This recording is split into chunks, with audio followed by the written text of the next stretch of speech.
여러분 안녕하십니까.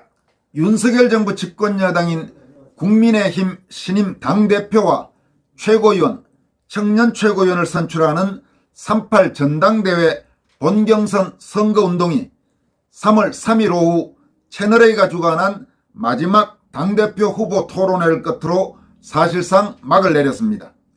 이어서 3월 4일부터 7일까지 나흘간 당원들이 참여하는 투표를 거쳐 8일 전당대회에서 투표 결과가 발표됩니다.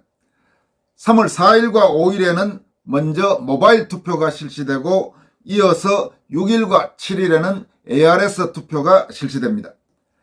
당대표의 경우 이번 본경선에서 투표 참여자의 50% 이상을 득표하는 후보가 나오지 않으면 본경선 1, 2위 후보가 결선 투표를 거쳐 최종적으로 신임 당대표를 선출합니다. 먼저 이번 본경선 투표 절차부터 살펴보도록 하겠습니다. 이번 본경선에서는 선거인단들이 당대표 1표, 최고위원 2표, 청년 최고위원 1표 등 모두 4표씩을 투표하게 됩니다. 그리고 해당 기간 중 한 번만 투표할 수 있습니다.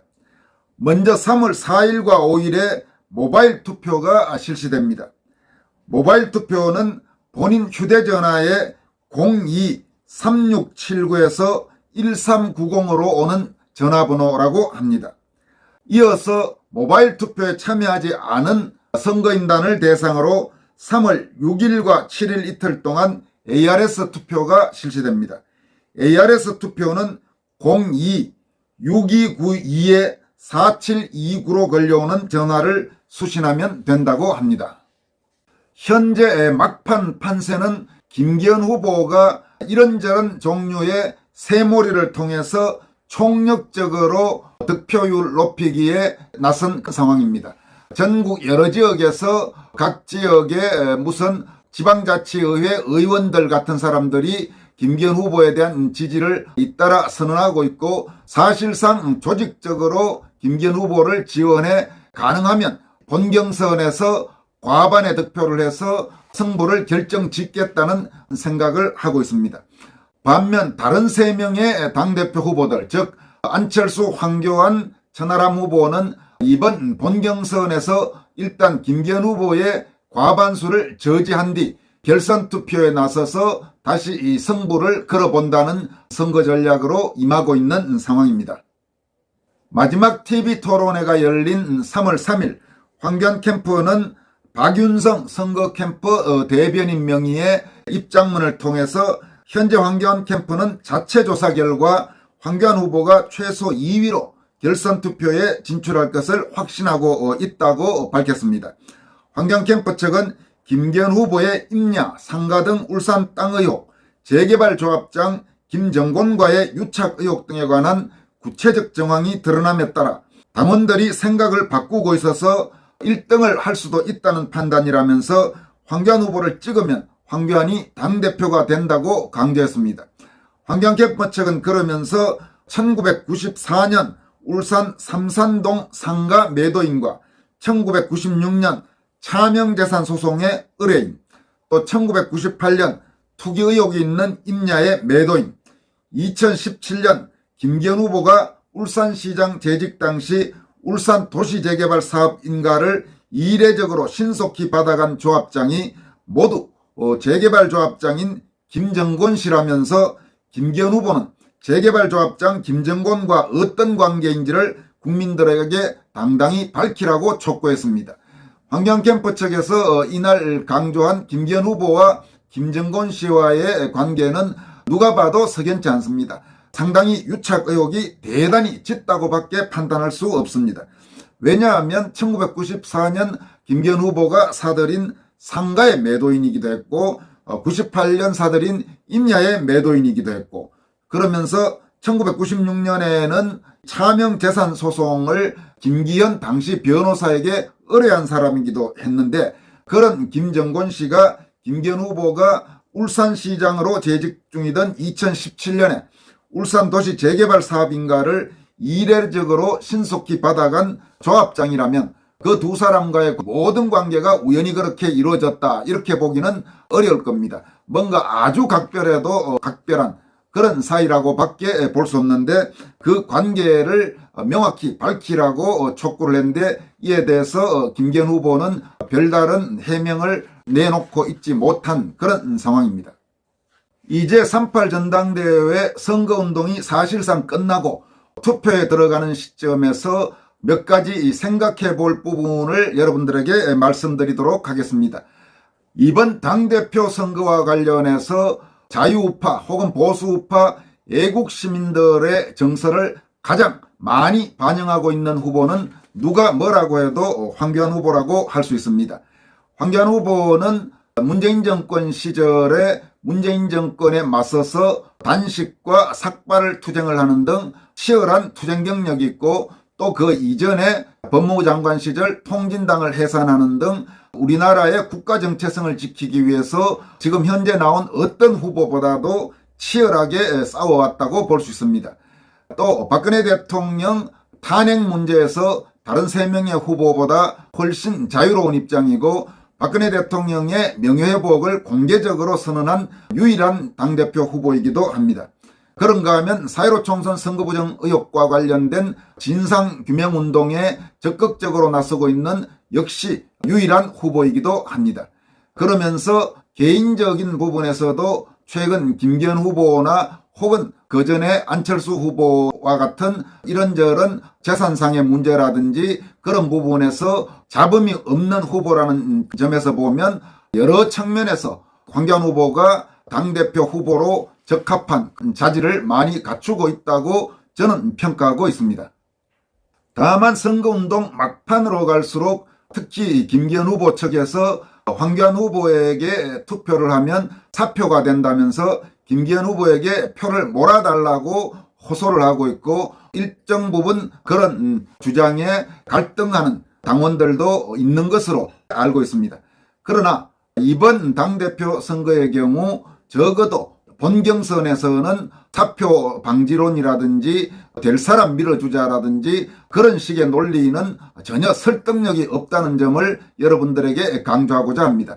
지난번에도 말씀을 드렸습니다만 기본적으로 이번 당대표 선거는 결선투표 제도가 도입되어 있습니다. 따라서 본경선에서 50% 이상을 득표한 후보가 나오지 않으면 상위 1, 2위 후보가 결선투표를 치르기 때문에 본경선에서는 자신의 소신대로 현재 국민의힘 당대표, 소위 자유우파 정당, 보수우파 정당을 표방하는 국민의힘 당대표로 누가 적합한지를 판단해서 그 후보에게 투표를 하고 그리고 만약 본경선에서 과반수의 득표자가 나오지 않아서 결선 투표를 치르게 된다면 그 남은 2명 중에서 그나마 상대적으로 어느 후보가 더 나은지 혹은 덜 나쁜지를 판단해서 결선 투표를 치르면 되는 것입니다. 그렇기 때문에 이번 본경선에서 특히 박근혜 대통령 부당 탄핵에 저항했거나 박근혜 대통령의 명예회복을 바라는 그런 당원들, 또 4.15 총선 선거부정 의혹 진상규명이 반드시 필요하다고 믿는 당원들, 그리고 한국의 저질 주사파 종북 세력의 척결이 꼭 필요하다고 믿는 당원들, 그러면서 개인적으로 비리가 상대적으로 적은 당대표가 필요하다고 믿는 당원들이라면 황교안 후보에 투표하는 것이 논리적인 일관성을 갖추고 있다고 할 수 있습니다. 여러분들께 분명히 말씀드리지만 저는 황교안 후보와 개인적으로 인연이 없습니다. 그리고 황교안 후보 근처에 얼씬거려 본 적도 없고 황교안 후보가 소위 잘 나갈 때 연락해 본 적도 없습니다. 그러나 지금 상황에서 국민의힘 당대표로서 여러 가지 측면에서 누가 가장 적합한가 혹은 누가 가장 문제 소지가 적은가를 종합적으로 감안한다면 적어도 자유우파 또는 보수우파적 가치를 중시하는 대한민국 사람 혹은 국민의힘 당원이라면 충분히 황교안 후보를 선택하는 것이 합리적인 선택이다 이렇게 생각하고 있습니다. 또 한 가지 생각해 볼 점은 현재 여론조사상 1위를 달리고 있는 것으로 보이는 김기현 후보 그리고 현재 많은 당내에서 지지 선언이 잇따르고 있는 김기현 후보의 경우 그를 지지하고 있는 사람들을 한번 살펴볼 필요가 있습니다. 김기현 후보에 대한 지지를 하는 당원들은 우파적 성향의 그런 당원들도 꽤 있지만 탄핵 세력 혹은 4.15 총선 선거 부정 의혹을 전면 부정하는 세력, 이런 세력들의 일종의 잡탕적 성격을 대단히 많이 갖고 있습니다.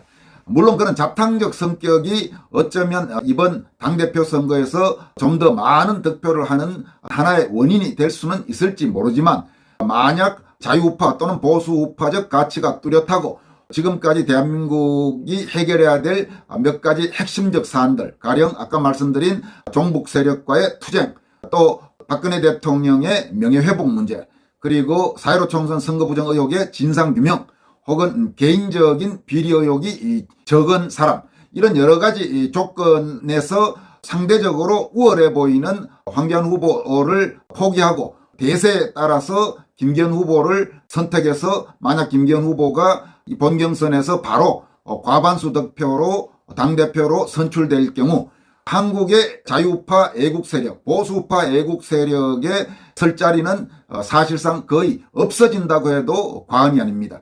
왜냐하면 어차피 잡탕으로 한 번만에 바로 당대표가 됐는데 왜 자유우파 혹은 보수우파 또는 뚜렷한 정통우파들에게 고마움을 느껴야 될 필요도 없고 굳이 배려해야 할 필요도 없지 않겠습니까? 따라서 전략적으로라도 가능하면 1차 이번 본경선에서 김기현 후보가 바로 과반수의 득표로 당대표로 당선되는 것은 맞고, 결선 투표가 치러지도록 하는 것이 정통우파, 자유우파, 보수우파, 애국시민들로서는 훨씬 더 바람직한 그런 선택이라고 저는 분석하고 있습니다.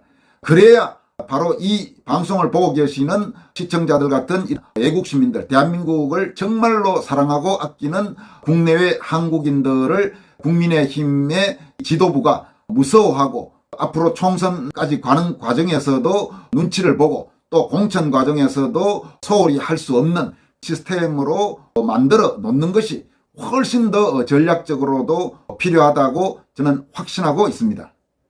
다시 결론적으로 말씀드리지만, 이번 국민의힘 당대표 선거에 대한 권순알TV의 입장은 다음과 같습니다. 권순알TV는 이번 당대표 선거에서 4명의 당대표 중 가능하다면 황교안 후보가 당선되는 것을 바랍니다. 그러나 만약 당선되지 못한다 하더라도 결선 투표에 진출하기를 바라며, 결선 투표에 혹시 진출하지 못한다면 그래도 최대한 높은 득표율을 올려서 한국의 자유우파 애국 시민들의 목소리를 반영하는 정치인이 국민의힘에 반드시 존재하게 해야 한다고 그렇게 믿고 있습니다. 현재 여러분과 같은 애국 세력의 목소리를 반영해줄, 확고하게 반영해줄 당대표 후보는 황교안 후보밖에 없습니다.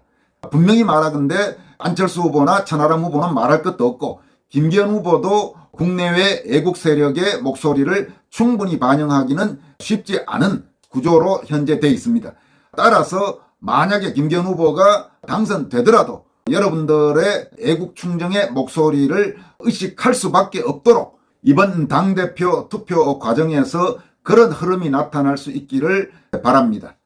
마지막으로 당대표 그리고 최고위원, 청년 최고위원 선거에서 황교안 후보를 비롯해 자유우파, 애국우파들이 바라는 가치를 공유하는 후보들이 한 명이라도 더 많이 당선되고 선전하기를 희망합니다. 여기까지 하겠습니다. 여러분 고맙습니다.